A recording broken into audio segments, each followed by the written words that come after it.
Tervehdys pitkästä aikaa ihan tälleen kameran välityksellä. Valitettavasti ei kuitenkaan livenä toisin kuin mä suunnittelin.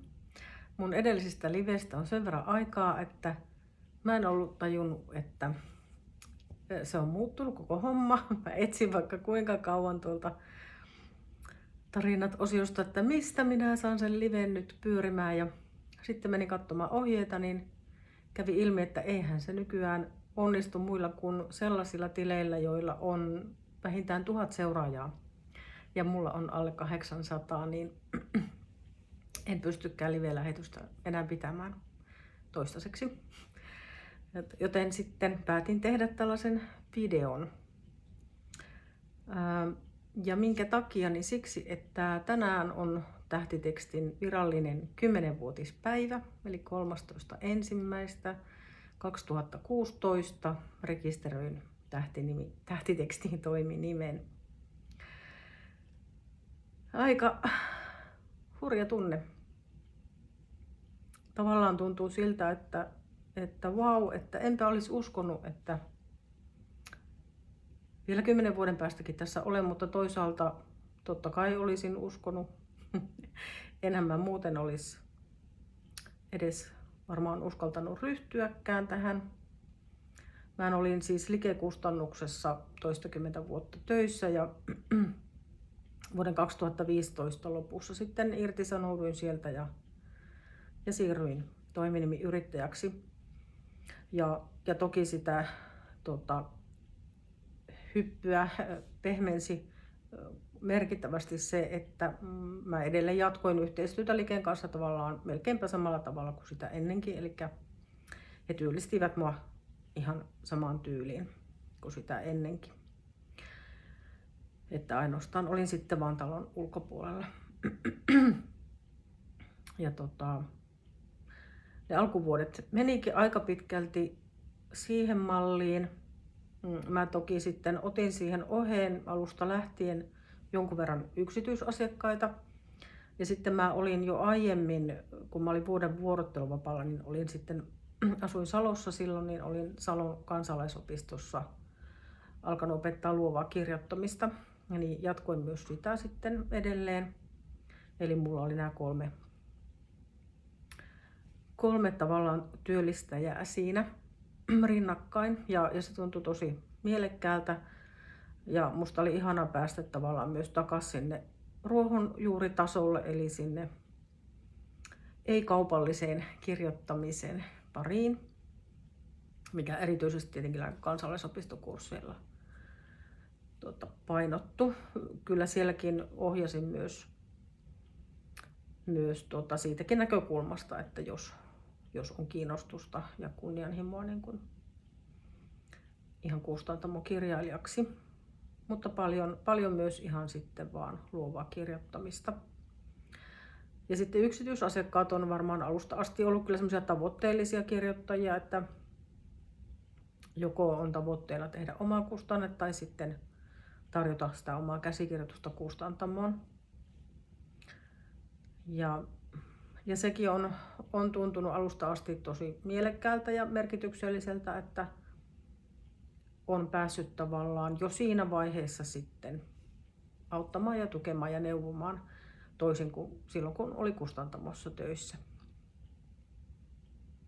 Ja mähän on itsekin siis kirjoittanut ihan voi sanoa lapsesta asti, että olen harrastajakirjoittaja ollut aina, niin sillä tavalla mun on ollut helppo samaistua ja eläytyä siihen kirjoittajan ja käsikirjoituksen tarjoajan rooliin. Mutta kustantamossa on hyvin rajalliset ne mahdollisuudet sitten auttaa sellaisia kirjoittajia, joiden käsikirjoitusta ei valita siihen julkaisuohjelmaan. Ja mulle on tuntunut koko ajan tosi mieluisalta ja mielekkäältä just se, että mä saan tehdä monen tyyppistä hommaa monella eri saralla ja tasolla. Eli saan niin kuin työskennellä julkaisevien ammattikirjailijoiden kanssa. Se on aivan mielettömän antoisaa. Ja sitten toisaalta myös niiden kanssa, jotka tavoittelevat sitä kirjailijuutta tai kirjoittavat ihan vaan omaksi ilokseen.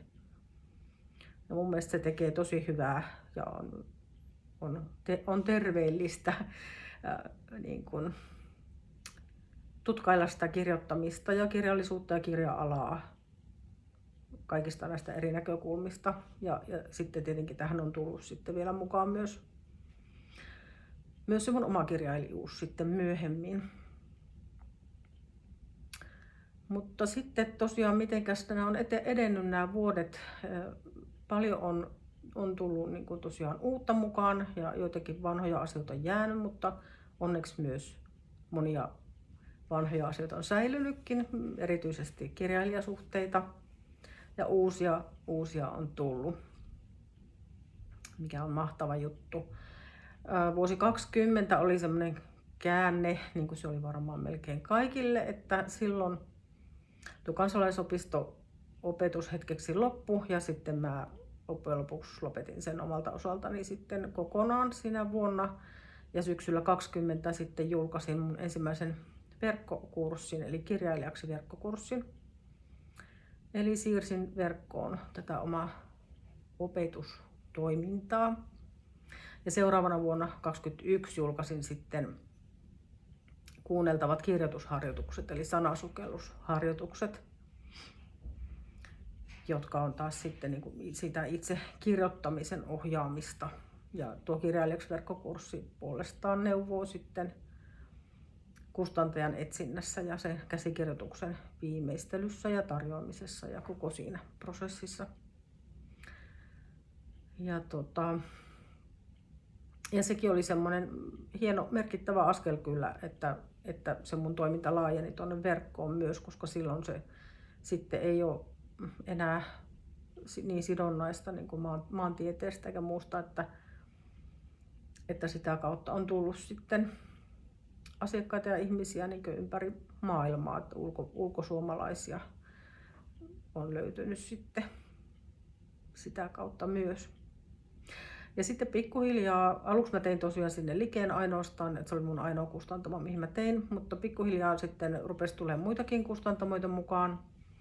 Ja sitten puolestaan Liken työt rupesi vähän niin kuin vähenemään. Niin nyt tässä 10 vuoden aikana mä oon tehnyt töitä, mä laskin tuossa, että yli 10 kustantamolla yhteensä. Ja siellä on semmosia, ne on vähän vaihdellut, että milloin teen millekin enemmän ja milloin vähemmän. Ja jotkut on jäänyt ehkä vähän niin yksittäistapauksiksikin, mutta että monia on sitten semmosia, joiden kanssa on, niin kuin, on jatkumoa vuodesta toiseen, mikä on aina tietenkin tosi hyvä juttu kaikin puolin. Ja just varsinkin, jos ne kirjailijasuhteet, niissä on sitä jatkumoa, niin se palvelee kyllä kaikkia osapuolia. Sitten vuonna 2022 tai keväällä 2022 tapahtui mulla sellainen henkilökohtainen muutos, että muutin takaisin kotikaupunkini Ouluun tuolta Etelä-Suomesta. Ja se oli muutenkin merkityksellinen kevät, koska silloin ilmestyi sitten mun ensimmäinen oma kirja, Suoraan sydämeen, nyrkkeilijä Sonja Grönroosin tarina, joka oli Liken kustantama. Ja itse asiassa tämä kirjaprojekti lähti myös sillä tavalla, että Likestä kysyttiin minua tämän kirjan kirjoittajaksi, että se tuli sieltä suunnasta se aloite. Ja toki se oli siinä, että se ilmestyi silloin keväällä 2022, mutta sehän oli ollut työn alla siinä tietenkin jo pidemmän aikaa. Ja sitten ryhdyinkin seuraavaan elämäkerralliseen projektiin, joka on osittain elämäkerrallinen ja osittain tietokirja, eli Saana Kivirannan kanssa tehty Rekan alle jäänyt, joka ilmestyi keväällä 2024. Tämä käsittelee Konginkankaan onnettomuutta ja kaikkea siihen liittyvää. Ja siitä tuli silloin 20 vuotta siitä onnettomuudesta ja Saana oli siinä mukana ja selvisi hengissä. Tämä kirja kertoo siitä ja tämä on Avain kustantamon julkaisema. Ja sitten syksyllä 2024, sitä mulla ei ole täällä nyt kirjaa yhtään kappaletta itselläni tällä hetkellä, ilmestyi mun kirjoittama Arja Havakan elämäkerta Suuri tuntematon, Ja se on Kemiläisen Atrainet Nord-kustantamon julkaisema. Eli nämä kaikki 3 eri kustantamojen julkaisemia nämä mun kirjat. Ja se vuosi 2024 oli kyllä aikamoisen hullu vuosi, että silloin paiskin kyllä töitä, kun tuli nämä 2 kirjaa samana vuonna ulos, että keskityin lähes täysin vaan näihin kirjaprojekteihin ja onneksi oli siinä apurahoja ja muuta rahoitusta tukena. Et muutenhan se ei olisi kyllä onnistunutkaan, että silloin en pystynyt kauheasti yksityisasiakkaita enkä kustantamoitakaan auttamaan. Ja sitten sen jälkeen niin kuin viime vuoden alussa olikin semmoinen, että nyt mä haluan auttaa niin paljon kirjoittajia kuin mahdollista. Ja viime vuosi olikin semmoinen ennätysvuosi, että mulla oli 29 yksityisasiakasta ja joidenkin heidän kanssa sitten käytiin parikin kierrosta tai ehkä jopa 3kin. Eli siinä tulee sitten noin 3 kirjoittajaa per kuukausi. Ja niiden lisäksi sitten mulla oli useita kustantamotöitä. Eli oli semmoinen hyvin monipuolinen vuosi ja ehkä semmoinen niin kuin työmäärältään aika sopiva. Töitä oli kyllä paljon, mutta ei uuvuksiin asti, että pystyin pitämään kesälomaakin. Ja just tuo monipuolisuus on kyllä se semmoinen asia, mistä mä nautin tässä yksin yrittäjyydessä varmaan kaikkein eniten. Ja se niin kuin paino kyllä vaakakupissa tosi paljon silloin, kun ryhdyin yksin yrittäjäksi. Että just se, että mä voin tehdä monen tyyppisiä, monella eri saralla ja taholla töitä, mutta sitten myös jos ajatellaan vaikka näitä kustantamotöitäkin, niin niitäkin sitten on hyvin monenlaisia. Et kotimaista nyt enimmäkseen, mutta on sekä tietoa että kaunoa ja sitten niin kuin esimerkiksi siellä kaunopuolellakin niin monenlaista eri tyylilajia ja genreä ja mä nautin siitä, että ihmisiä on ehkä erilaisia, että jotkut nauttii siitä, että ne saa keskittyä johonkin ja erikoistua johonkin ja mä taas on aina ollut semmoinen vaihtelun haluinen.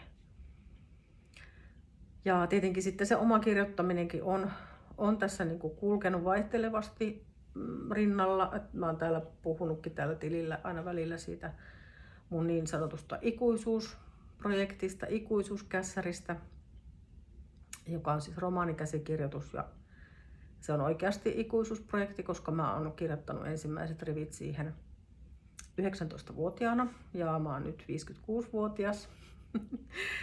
Ja sen kanssa on ollut monenlaisia vaiheita ja se oli niin kuin tietenkin varsinkin silloin nuorempana, niin se oli, tai pitkään se oli hyvin pirstaleista se tekeminen, että mä saatoin niin kuin kesälomalla vähän tehdä sitä niin kuin just kerran vuodessa ja eihän se silloin kauheasti niin kuin etene tuollainen laaja käsikirjoitus. Tavallaan joutui aina aloittaa alusta, että jahas, mitäs täällä on ja missä ollaan menossa. Ja yhteen otteeseen mä pidin, olikohan se kevät 2008, kun oli Likeessä töissä vielä, niin pidin sitten tämmöisen virkavapaankin ihan sitä kirjoittamista varten ja silloin, oliko se nyt kuukausi vai 2, mitä keskityin sitten siihen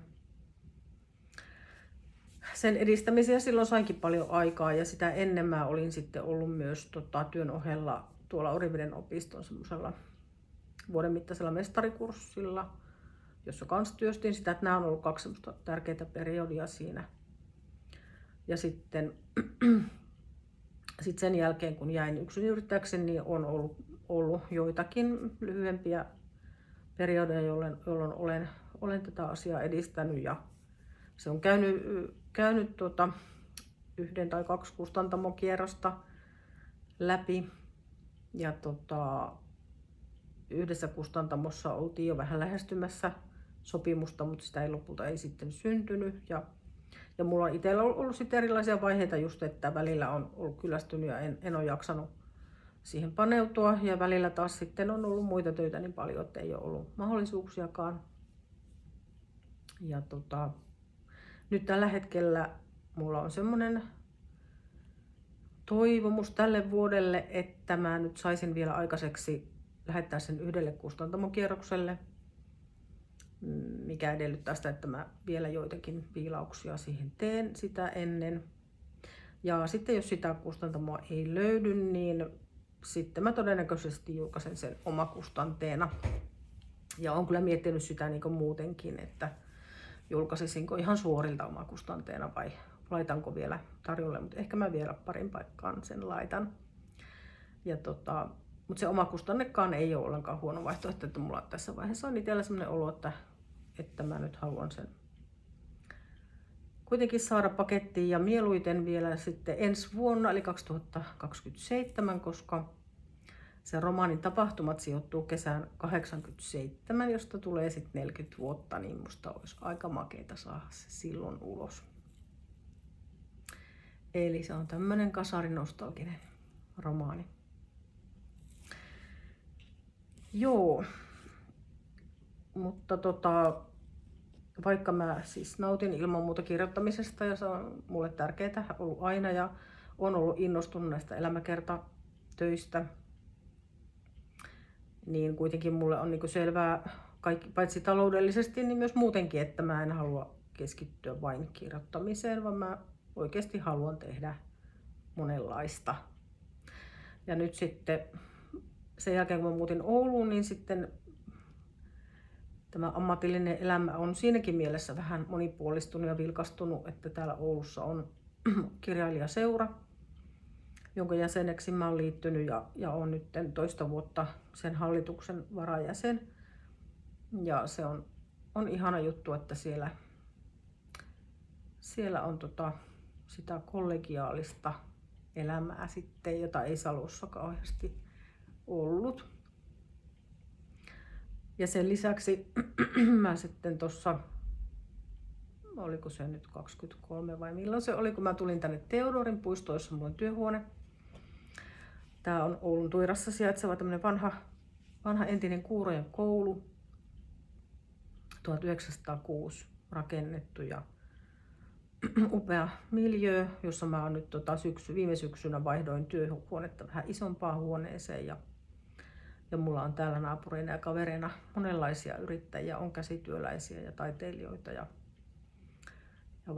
vaikka sun mitä. Ja se on ihanaa, kun mä kuitenkin enimmäkseen tätä työtä teen yksinäni, niin että täällä on sitä elämää ympärillä ja halutessa löytyy juttuseuraa ja sitten meillä on täällä yhteistoimintaakin, että ollaan järjestetty kevät- ja joulutapahtumia ja kerran kuussa kokoonnutaan yhdessä aamukahveille ja näin poispäin. Että tää on tavallaan mulle yksi tärkeä työyhteisö, tämä Theodorin puisto. Joo, ja sitten mä tuossa kokosin vähän leikearkistoakin, mitä on vuosien varrella syntynyt. Ihan kaikki ei ole tallessa tai paperin muodossa, tai ei ainakaan tähän hätään löytynyt, mutta vilautan nyt joitakin, mitä on. Ensimmäinen juttu on julkaistu Pohjolan Sanomissa vuonna 2010. Eli silloin kun mä olin vielä Likeessä töissä ja tässä ollaan kirjailija Hanna Haurun kanssa. Tämä juttu käsittelee kirjailijan ja kustannustoimittajan suhdetta ja yhteistyötä. Ja tässä sanotaankin kuvatekstissä, että meillä on takana 4 teoksen yhteinen tuuminta. Ja tosiaan Hanna Haurun kanssa tein yhteistyötä usean kirjan ajan. Ja valitettavasti hän on edesmennyt. Hän oli oululainen, todella omintakeinen, lahjakas, runollinen prosaisti. Suosittelen tutustumaan. Ja sitten seuraava juttu on Kalevasta vuodelta 2013. Jälleen samasta aiheesta ja jälleen Hanna Haurun kanssa. Minä näyn tuolla videoruudulla. Hauru viihtyy Stellan tallissa tässä. Otsikko kuuluu ja kirjailijan ja kustannustoimittajan välillä on ihannetapauksessa YYA-sopimus. molemmat haluavat kirjasta mahdollisimman hyvän. Juuri näin. Ja toki se kustantamo lasketaan tuohon mukaan myös. Sitten on mun viimeiseltä Like-vuodelta, eli 2015 Kalevassa juttu Liken yhteistyöstä oululaiskirjailijoiden kanssa. Tässä on kuva Liken puutalon pihalta. Siinä on silloinen tiedottaja Noora Varjelma ja minä. Siellä patsastellaan. Seuraava juttu onkin sitten keväältä 2022 Helsingin Sanomista, kun tämä Sonjan kirja oli ilmestynyt. Iso juttu. Nyrkkeily kesytti levottoman. Siellä on Sonja perheinenkin kuvassa. Se oli hieno juttu. Sitten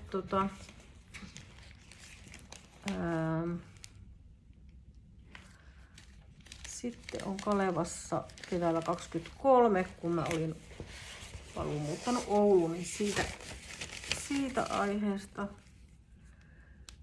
Tämä Ingressi, joka oli siellä lehden alkusivuilla, Stella Vuoma palasi Ouluun, on kirjoittanut monet naurut, koska hyvin harva varmasti tietää, kuka on Stella Vuoma, mutta jostain syystä tällaista otsikkoa oli siinä käytetty. Ja pääotsikkona täällä on, että on tärkeää, ettei jää tekstinsä kanssa yksin. Tämä voisikin olla mun eräänlainen motto. Sitten on keväältä 2024 tästä rekan alle jäänyt kirjan tekemisestä.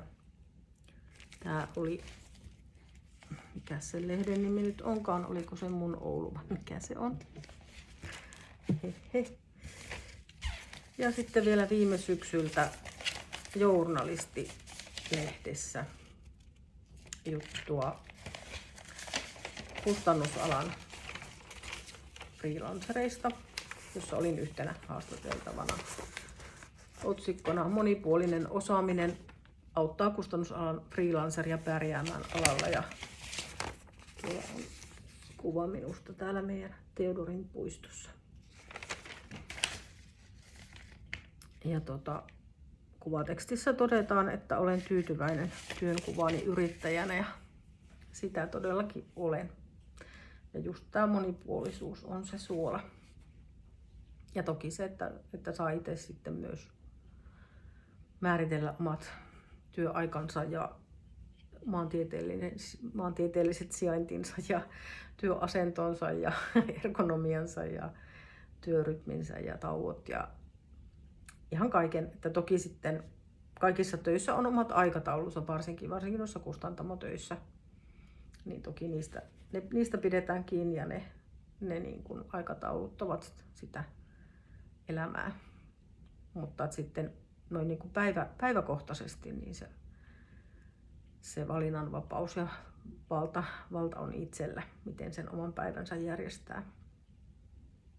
Ja miten niiden eri töiden välillä sitten pallottelee. Joo.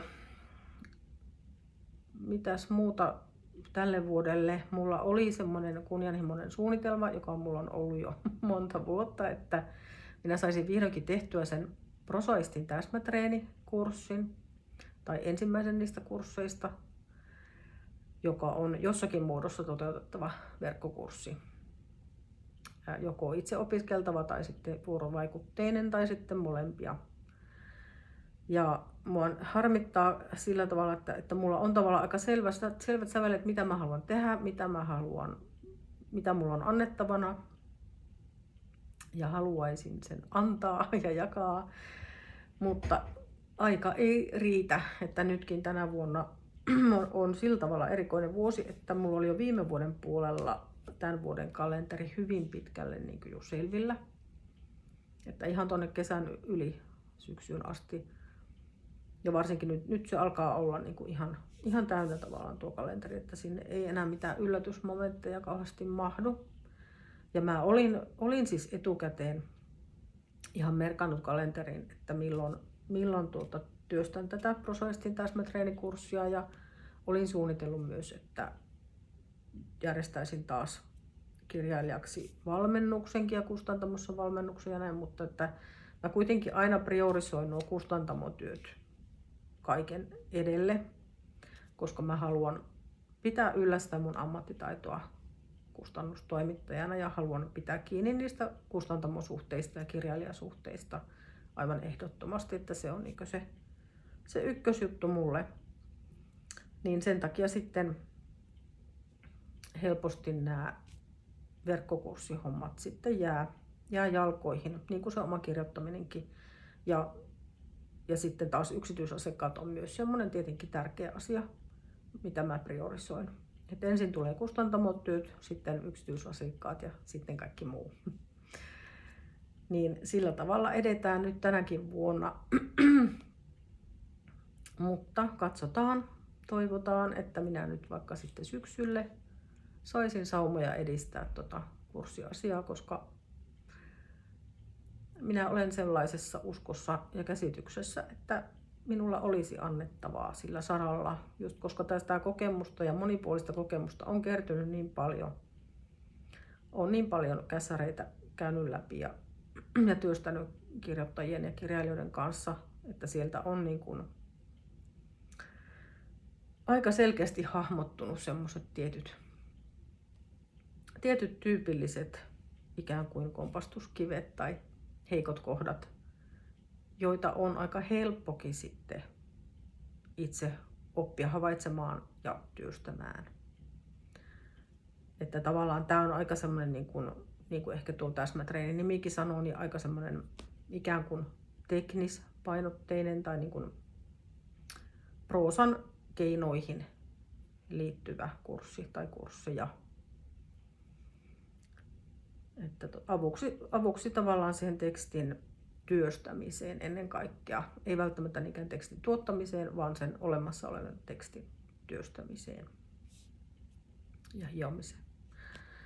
Mutta joo, koska sitä kurssia tai niitä kursseja ei nyt vieläkään ole, niin en pysty sillä tavalla sua auttamaan, enkä ketään muutakaan, muuta kuin näitä mun omia kirjailijoita ja asiakkaita. Mutta sitten sen takia mä oon tehnyt esimerkiksi ne sanasukellusharjoitukset. Että jos et ole vielä tutustunut, niin käypä katsomassa mun sivuilla tahtiteksti.fi. Siellä löytyy sekä tietoa niistä harjoituksista, että sitten verkkokaupasta pystyy ihan hankkimaan. Siellä on kaksi harjoitusta on irtoharjoituksina ja sitten siellä on se semmoinen 10 harjoituksen paketti. Ja näihin sisältyy myös kirjalliset ohjeet ja pysyvää käyttöä, niitä pystyy käyttämään aina uudestaan ja uudestaan eri teksteihin ja erilaisiin tilanteisiin ja tarpeisiin, että ne ei niin kuin ole semmoisia kertaharjoituksia, vaan niitä voi käyttää aina uudestaan. Ja sitten taas, jos on kustantamon etsintä lähitulevaisuudessa tähtäimessä ja kaipaat siihen apuja, niin sitä varten mulla on ne kirjailijaksi verkkokurssit, eli 4 irtokurssia ja sitten niistä koostuva se kokonainen 4-vaiheinen paketti. Ne löytyy sieltä mun sivuilta myös. Joo, eipä tässä muuta kuin, että kiitos kun oot siellä, ihanaa kun oot siellä ja kaikkea parasta sulle ja sun kirjoittamiselle ja lukemiselle tälle vuodelle. Palaamisiin. Heippa!